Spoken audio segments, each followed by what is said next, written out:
Apa judul khotbah kita Bapak Ibu? Injil Damai Sejahtera.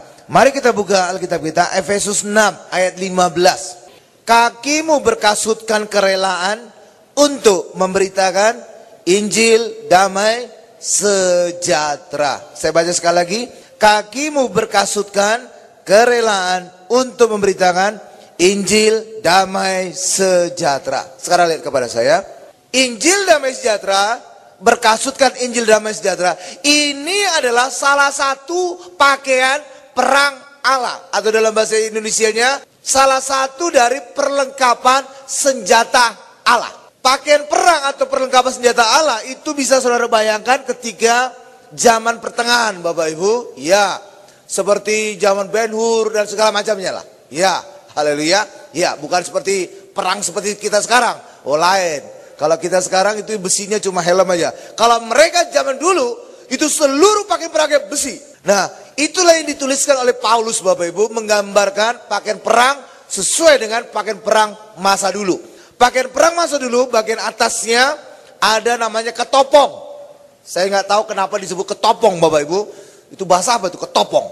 Haleluya. Katakan saja topi besi. Nah, itu lebih klik kepada jemaat. Haleluya. Karena memang pada dasarnya topi besi, helm. Dalam Alkitab bahasa Inggris disebut helmet. Haleluya. Dalam bahasa Indonesia ketopong. Apa itu? Lontong kali. Makan haleluya Bapak Ibu. Haleluya. Nah, bagian atas itu ada ketopong yang terbuat dari besi untuk melindungi kepala. Ada muncungnya Bapak Ibu, lebih muncung dari bibirnya tukul. Zup, kayak bebek. Itu ketopong, melindungi bagian kepala. Lalu bagian kedua, itu bagian dada, badan. Nah, itu disebut baju jirah keadilan. Ah, ini juga baju jirah. Apaan itu? Ya, baju kebaya, saya ngerti. Jas, saya ngerti. Baju jirah, jarah kali. Oh, bukan Bapak Ibu. Haleluya. Baju jirah itu adalah semacam rompi besi. Jadi bagusan katakan rompi besi aja, itu lebih klik kepada jemaat. Jadi itu melindungi tubuh dari orang yang berperang. Jadi itu adalah seperti rompi, tapi dari besi. Supaya apa? Jika ada serangan, tidak kena jantungnya, tidak kena hatinya. Lalu di bawah dari rompi besi atau baju jirah keadilan ini, ada namanya tali pinggang kebenaran. Ini supaya apa? Mengikat semua bagian dari baju perang ini supaya tidak lepas, supaya tidak kedodoran Bapak Ibu. Karena itu ada tali pinggangnya. Namanya disebut tali pinggang kebenaran. Haleluya. Lalu di bawah pinggang ini ada sepatu. Itulah yang tadi kita baca. Haleluya. Berkasutkan kerelaan memberitakan Injil Damai Sejahtera. Kasutnya itu Bapak Ibu. Lalu ada lagi itu perisai. Lalu ada lagi namanya pedang roh. Lalu ada namanya doa dalam roh. Itulah ada 7 pakaian perang Allah. Tapi hari ini kita akan melihat tentang berkasutkan Injil Damai Sejahtera, atau disingkat Injil Damai Sejahtera. Kenapa Injil Damai Sejahtera itu penting dalam pakaian perang Allah?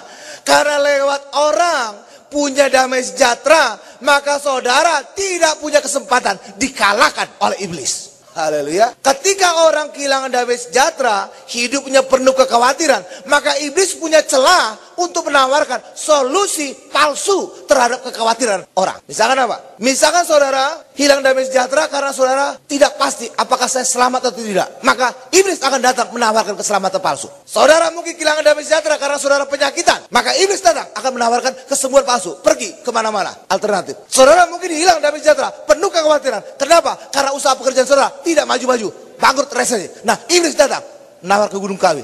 Nah, seperti itu Bapak Ibu. Ya, jadi ketika ada kekhawatiran, maka punya celah iblis untuk masuk menawarkan solusi, dan disitulah kekalahan bisa kita lalui. Amin Bapak Ibu. Karena itulah Alkitab berkata, jangan khawatir. Serahkan kekhawatiran kita kepada Tuhan. Dan ketika kita serahkan kekhawatiran kita kepada Tuhan, maka Tuhan akan memberikan solusi yang sebenarnya. Solusi jawaban yang memberikan kemenangan dalam kehidupan kita. Coba kita lihat ayat 1 Petrus 5 ayat 7. Serahkanlah segala kekhawatiranmu kepadanya, kepada Tuhan, sebab Ia yang memelihara kamu. Apa yang menjadi kekhawatiran kita Bapak Ibu? Dan itu juga menjadi beban kita. Karena itulah Yesus menawarkan bagi kita, serahkan kekhawatiranmu kepada Tuhan, atau marilah kepadaku yang letih lesu dan beban berat. Apa menjadi kekhawatiran saudara? Apa menjadi beban saudara? Mungkin masalah usaha pekerjaan. Saudara khawatir, saudara beban berat, masalah usaha pekerjaan, datang kepada Yesus. Yesus akan memberkati kita. Apa yang menjadi kekhawatiran saudara? Apa menjadi beban saudara? Hari ini saudara sakit, nggak sembuh-sembuh, datang kepada Yesus. Oleh bilurnya kita disembuhkan. Apa yang menjadi kekhawatiran saudara hari ini? Masalah rumah tangga, masalah punya keturunan, masalah banyak hal lagi. Datang kepada Yesus, maka Yesus akan memberikan solusi yang kekal, solusi yang sebenarnya. Maka kita akan dipenuhkan dan berkemenangan dalam kehidupan. Berikan kemuliaan luar biasa bagi Tuhan Yesus. Itu dia. Haleluya. Dan ketika Yesus memberikan solusi tadi Bapak Ibu, pasti damai sejahtera ada di dalam diri kita. Pasti. Lah iya dong. Ketika saudara sakit sembuh, ada damai sejahtera? Oh pasti ada. Ketika saudara mengalami resesi, dipulihkan usaha perusahaan, ada damai sejahtera? Oh pasti ada. Amin Bapak Ibu. Ketika masalah rumah tanggamu diselesaikan Tuhan, ada damai sejahtera? Oh pasti ada. Amin Bapak Ibu. Lah iya. Karena itulah bagi kita hari ini, serahkan kekhawatiran kita, maka Tuhan akan memberikan solusi yang membawa damai sejahtera bagi kita. Karena itulah, izinkan damai sejahtera Tuhan memerintah di dalam kehidupan kita. Coba kita lihat penutup bagian pertama. Kolose 3:15, hendaklah damai sejahtera Kristus memerintah dalam hatimu, karena untuk itulah kamu telah dipanggil menjadi satu tubuh dan bersyukurlah. Haleluya. Lihat kepada saya, kata memerintah ini Bapak Ibu, dalam bahasa aslinya, dan bahasa asli dari bahasa Perjanjian Baru adalah Yunani Bapak Ibu, itu mempunyai arti adalah menjadi wasit. Wasit adalah penentu dalam suatu pertandingan. Wasit, kalau Tuhan menjadi wasit, maka Tuhan menjadi penentu dalam kehidupan kita. Haleluya. Karena itu izinkan damai sejahtera Tuhan menjadi penentu di dalam kehidupan kita. Jangan saudara izinkan iblis mendikte kehidupan saudara dengan menebarkan rasa takut. Seperti apa misalkan? Seperti gini. Iblis mungkin menebarkan rasa takut dengan isu flu burung. Flu burung membuat orang takut kemana-mana. Flu burung membuat orang takut makan ayam. Haleluya Bapak Ibu. Nah, sebenarnya flu burung Bapak Ibu, asalnya itu sebelum masuk ke Indonesia, saudara tahu di mana? Di RRT. Persisnya kotanya Guangzhou. Loh, dari mana tahu Pak? Iya, karena terkait sama honeymoonnya saya. Haleluya. Jadi dulu ketika saya menikah Bapak Ibu, maka kita punya rencana untuk honeymoon atau bulan madu ke RRT. Salah satu kota yang dikunjungi dalam RRT adalah Guangzhou. Ya. Nah, ternyata di kota itu ada isu, ada berita bahwa flu burung telah menyebar dan beberapa orang telah mati karena flu burung itu. Haleluya Bapak Ibu. Akibatnya apa? Ketika teman dari istri mendengar berita itu, wah, langsung dikatakan, kamu jangan ke sana, jangan, batalkan aja honeymoon. Wah, enak aja batalkan. Orang udah bayar, udah semua, enak aja dibatalkan. Benar Bapak Ibu? Nah, ya. Haleluya. Dan apa terjadi? Ya kita tetap berangkat honeymoon Bapak Ibu. Kenapa? Sudah bayar dan kita percaya. Kita berdoa, kita lindungi Tuhan, maka apapun virus, flu burung tidak akan melanda kita. Dan terbukti kami sehat walafiat. Amin. Artinya apa? Virus flu burung yang ditebarkan ketakutan oleh iblis tidak bisa mendikte kami untuk membatalkan honeymoon ke RRT. Haleluya Bapak Ibu. Nah seperti gitulah. Hal juga bagi kita hari ini, apapun masalah dalam kehidupan saudara, saudara percaya menggantungkan diri kepada Tuhan, apapun ketakutan, apapun virus, apapun bencana, saudara tidak perlu didikte oleh iblis dengan menebarkan ketakutan dalam kehidupan saudara. Amin. Lah iya. Sama juga flu burung membuat orang takut makan ayam. Loh, makan ayam salah satu makanan favorit saya Bapak Ibu. Setiap minggu saya pasti makan nasi gulai ayam. Minimal 2. Dada mentok 2 Bapak Ibu. Karena kalau 1 masih di leher, 2 baru masuk perut. Kapasitas saya perut itu 2. Haleluya. Lah, dengan isu flu burung, orang jadi takut makan ayam. Bagi saya, setan tidak bisa mendikte selera makan saya. Saya makan saja. Yang penting saya doa-doa, saya makan. Tidak akan ada flu burung sampai sekarang. Amin.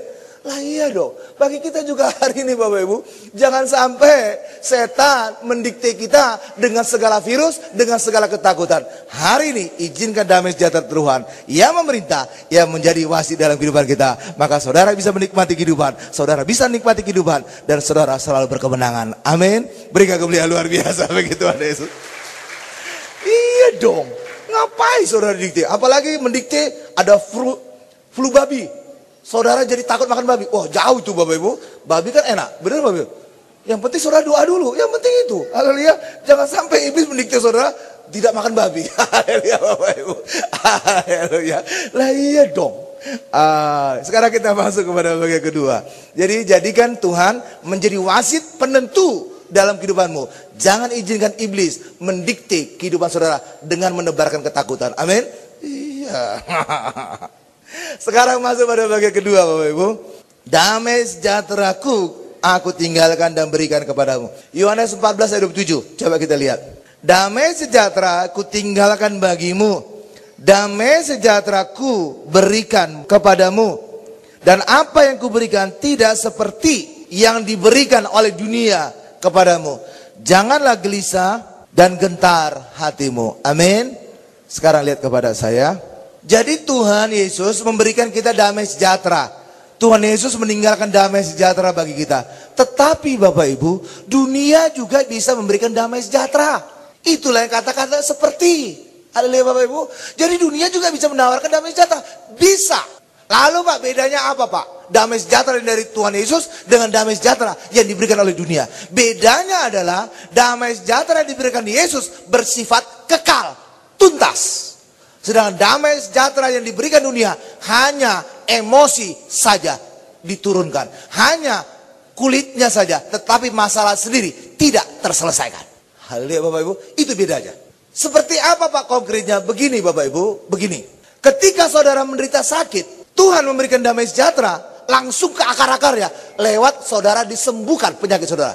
Maka saudara mengalami damai sejahtera tidak sementara. Saudara sudah sembuh. Tetapi ketika saudara mendapatkan damai sejahtera dari dunia, penyakit saudara tidak tersembuhkan. Tapi rasa sakit saudara itu yang diturunkan. Lewat emosi saudara ditekan. Seperti apa? Saudara menderita sakit, diperdengarkan musik lembut. Wah, klasik.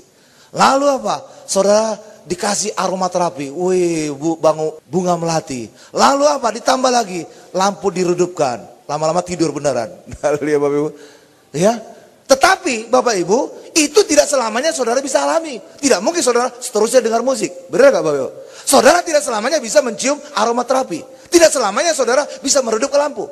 Itulah sebabnya ketika semua damai sejahtera ini selesai karena bersifat sementara, maka kembali saudara mengalami penderitaan yang sama. Karena penyakitnya belum disembuhkan. Masalahnya belum tersentuh. Amin Bapak Ibu. Jadi dunia hanya menawarkan damai sejahtera sementara. Hanya secara emosi saudara ditekan. Tetapi masalah sendiri tidak terselesaikan.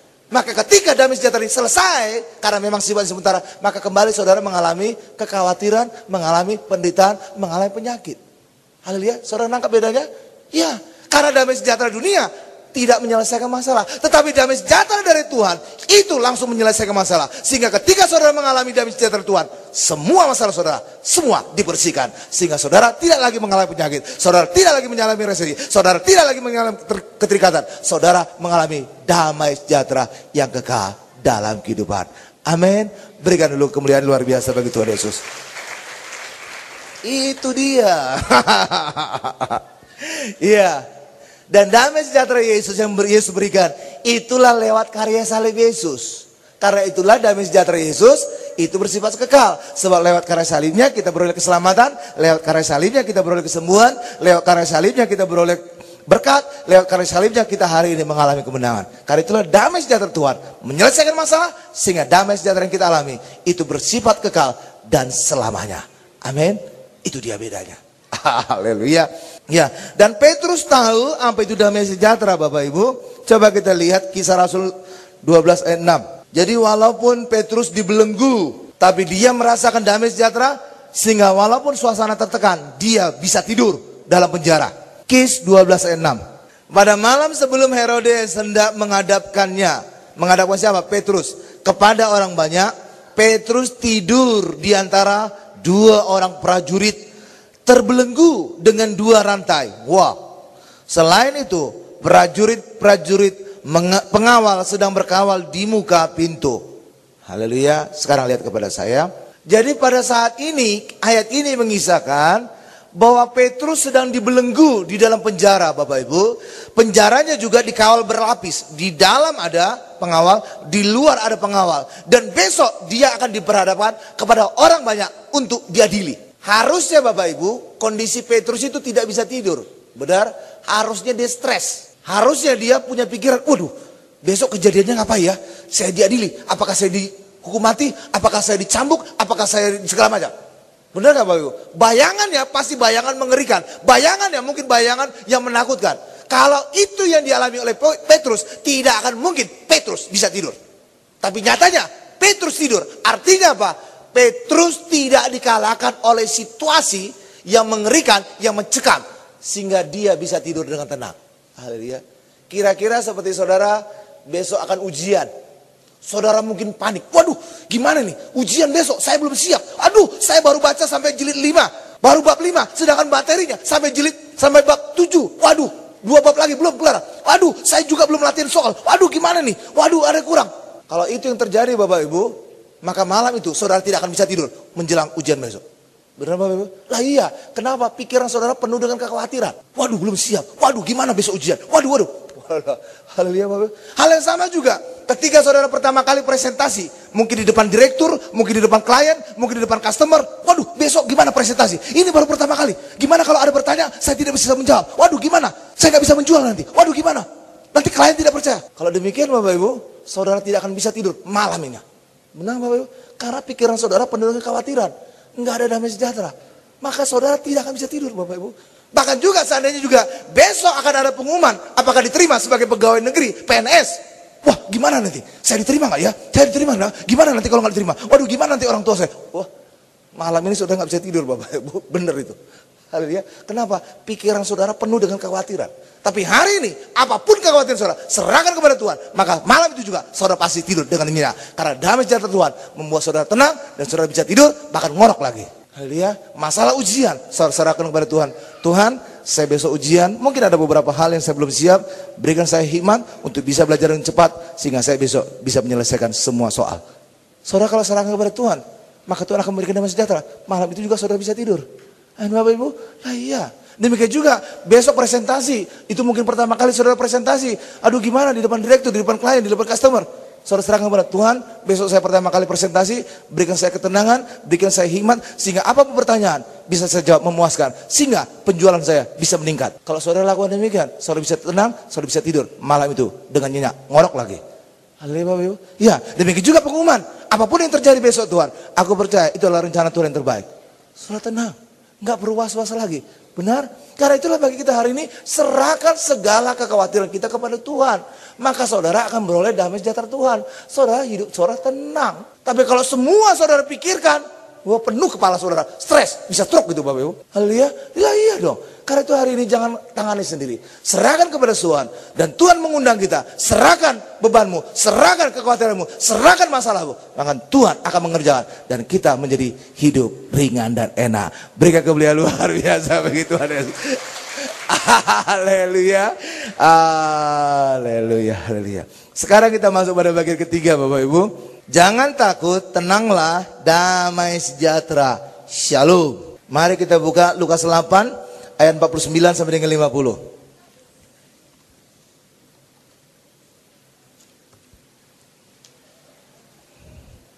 Saudara nggak usah stres lah Bapak Ibu, santai-santai aja. Amin. Kalau saudara mengandalkan kekuatan saudara, wah saudara khawatir benar. Benar asli itu benar. Kenapa? Saudara khawatir, wah ada virus flu burung, wah ada virus demam berdarah, wah ada virus chikungunya, ini ada virus lagi flu babi, ini ada segala, waduh. Saudara makan apapun saudara jadi ngeri. Wah jangan-jangan ada virus. Jangan-jangan ada ini. Jangan-jangan ada ini. Wah ada formalin. Aduh. Wah. Saudara mau makan apa jadinya? Lihat Bapak Ibu. Ya yang penting saudara doa dulu. Doa saudara tahirkan semua. Saudara bisa makan dengan enak. Karena Markus juga berkata. Segala racun tidak akan membuat kita mengalami celaka. Tapi saudara doa dulu makan. Amin Bapak Ibu. Lah iya semua ditahirkan. Alkitab sudah menjamin itu. Tapi jangan sengaja racun dimakan. Oh itu mati beneran. Haleluya Bapak Ibu. Lah kalau kita kan nggak tahu makanan ada racun atau enggak, benar nggak? Lah iya dong, doain aja. Jangan saudara khawatir, oh ada ini, wah lah. Saudara makan apa nanti? Haleluya Bapak Ibu, haleluya. Iya dong, iya. Jalan-jalan kemana-mana juga. Kalau saudara mikirin semua, wah jangan-jangan nanti saya jalan ke mall, ada angin puyuh, roboh lagi itu. Oh jangan-jangan saya nanti ada, ya jalan ke sana, ada paket bom, wah meledak lagi, mati saya. Walah. Saudara nggak akan bisa keluar rumah dari situ Bapak Ibu. Karena keluar rumah saudara penuh dengan ketakutan. Amin. Nah iya dong. Serahkan saja kepada Tuhan. Amin Bapak Ibu. Saudara enak. Haleluya. Saya dulu pernah ngalami hal yang sama Bapak Ibu. Ntar dulu dibaca ayatnya ya. Saya dulu pernah ngalami sama seperti kerusuhan 1998. Pada saat itu kompleks tempat saya tinggal bersama orang tua dan adik-adik saya, ya itu juga ada isu. Wah, perusuh sudah datang, perusuh sudah mendekat, perusuh sudah jalan ke arah kita. Wah, akibatnya apa? Orang tua saya panik, adik-adik saya panik, semua harta benda dibungkus dengan spray sama sarung Bapak Ibu, kayak buntelan gitu. Siap, ada isu, langsung berangkat bawa buntelan. Harta benda selamat gitu Bapak Ibu. Ya, zaman dulu 1998. Amin. Bapak Ibu, jadi panik. Nunggu informasi. Ada informasi, segera langsung berangkat, segera melarikan diri. Ketika saya melihat orang tua saya, adik-adik saya, mereka panik, saya malah tenang-tenang aja, naik ke kamar langsung tidur, ngorok lagi. Sampai orang tua saya bingung, orang pada ketakutan, orang pada khawatir, kok si Hari bisa tidur, ngorok lagi, nyenyak banget. Kenapa Bapak Ibu? Karena saya selalu punya pikiran sederhana, simple. Kalau mati di mana aja bisa. Haleluya Bapak Ibu. Nah, ya, kalau Yesus memanggil kita, lagi ngapain pun kita bisa mati. Tapi kalau Yesus tidak manggil, dimanapun kita tidak mati. Itu yang sederhana. Benar gak Bu? Lah sederhana. Enak benar itu. Mati juga masuk surga. Ngapain lagi khawatir? Haleluya Bapak Ibu. Lah iya, kalau kita mikir sederhana demikian Bapak Ibu, hidup ini kita nikmati aja.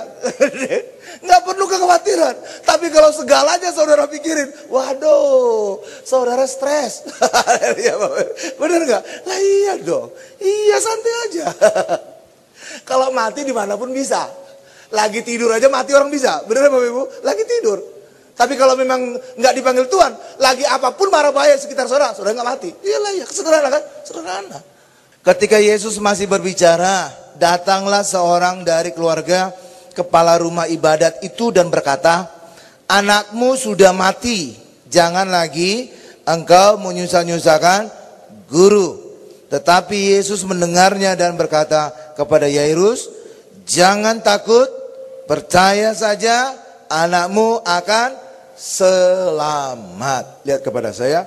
Jadi ayat ini mengisahkan, jadi pada saat itu Bapak Ibu, Yairus sedang khawatir, anaknya sakit parah hampir mati. Lalu kemudian Yairus datang kepada Yesus untuk minta tolong agar anaknya bisa disembuhkan. Tetapi apa yang terjadi ketika Yairus lagi ngomong dengan Yesus, datang pihak keluarga menginformasikan, jangan repotin guru, anakmu sudah mati. Haleluya Bapak Ibu. Apa yang terjadi? Saya yakin pada saat itu damai sejahtera pasti hilang dari pikiran Yairus. Amin Bapak Ibu. Tetapi Yesus Raja Damai, Yesus tidak ingin damai sejahtera hilang dari pikiran Yairus. Itulah sebabnya Yesus menenangkan Yairus. Jangan takut, percaya saja anakmu akan selamat. Haleluya Bapak Ibu. Oke. Itu satu hal. Jadi Yesus memberikan damai sejahtera kepada Yairus. Haleluya. Karena Yesus adalah Raja Damai. Peristiwa kedua, ada satu kisah terjadi badai. Murid-muridnya sedang mengalami badai. Hampir tenggelam, hampir binasa. Lagi badai. Yesus datang berjalan di atas air. Dan itu membuat murid-muridnya ketakutan. Sampai mereka menjerit-jerit. Haleluya. Coba kita lihat ayatnya. Matius 14 ayat 26 sampai dengan 27. Ketika murid-muridnya melihat dia berjalan di atas air, mereka terkejut dan berseru, itu hantu. Lalu berteriak-teriak karena takut. Kalau dalam bahasa Inggris berteriak sampai menangis, boy, cry. Tetapi segera Yesus berkata kepada mereka, tenanglah, aku ini, jangan takut. Amin. Jadi Yesus menenangkan mereka, jangan takut. Sama Yairus berkata, jangan takut, percaya saja anakmu selamat. Amin. Udah dua hal. Sekarang kita lihat kasus yang ketiga. Pada saat itu Yesus bangkit tapi belum berjumpa dengan murid-murid. Murid-murid sedang berkumpul di loteng atas. Tiba-tiba Yesus muncul di tengah-tengah mereka. Dan murid-murid terkejut sampai mereka berpikir, ini hantu. Haleluya. Coba kita lihat. Lukas 24 ayat 36 sampai 37. Dan sementara mereka bercakap-cakap tentang hal-hal itu, Yesus tiba-tiba berdiri di tengah-tengah mereka dan berkata kepada mereka, damai sejahtera bagi kamu. Mereka terkejut dan takut dan menyangka bahwa mereka melihat hantu. Ya Bapak Ibu. Ya, dan saudara tahu, sekarang lihat kepada saya. 3 peristiwa tadi. Pertama peristiwa Yairus yang hilang damai sejahteranya karena dikabarkan anaknya mati. Yang kedua, kisah ketiga murid-murid sedang mengalami badai. Yesus berjalan di atas air dan murid-murid mengira Yesus adalah hantu. Dan Yesus berkata, ya, jangan takut, ini aku. Yang ketiga, ketika murid-murid sedang berkumpul di loteng atas, saat Yesus telah bangkit dan Yesus hadir, dan Yesus berkata, damai sejahtera bagi kamu. Dan saudara tahu, ketiga peristiwa tadi, ucapan Yesus sama dalam bahasa aslinya. Shalom. Haleluya.